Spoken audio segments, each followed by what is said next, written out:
દેખો મારા ટેરેસ પર દેખો રઈ ઉગાડી તો આટલી બધી રઈ થઈ છે. દેખો સરસ્ય પણ કહેવાય. એના ફૂલ પણ મસ્ત પીળા આવ્યા હતા, પણ ગળી ગયા નહીં. અને ફૂલ આવ્યા હતા આવા એકદમ પીળા પીળા. બગીચો બહુ મસ્ત લાગે. નાના નાના ફૂલ આવે તો પણ એના ફૂલ ગળી ગયા અને આ રઈ તૈયાર થઈ ગઈ છે. એને કાઢી લઈને સૂકવી દેવાની અને પછી એને ખંખેરી લેવાની. તો મોટી મોટી રહી છે. આ નાની નહીં, ખાસી મોટી મોટી રહી છે.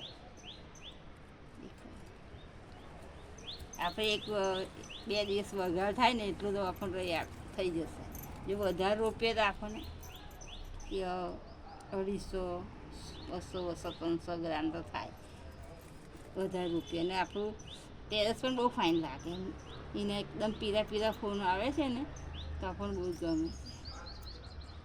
જો મોટી મોટી રહી છે, એકદમ ભરાવદાર દાણા છે, એકદમ ભરાવદાર દાણા છે. હવે એને કાઢીને સૂકવીને ખંખેરી લેવાની તો આપણે રહી થઈ જાય.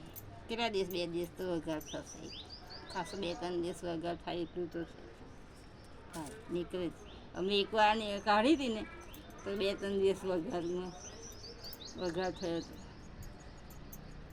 તો ગળી દાળ બનાવી એમાં રઈનો ઉપયોગ થાય છે.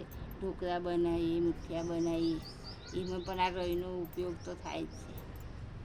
રઈ વગર ઢોકળા ના સારા લાગે અને મુઠિયા પણ ના સારા લાગે.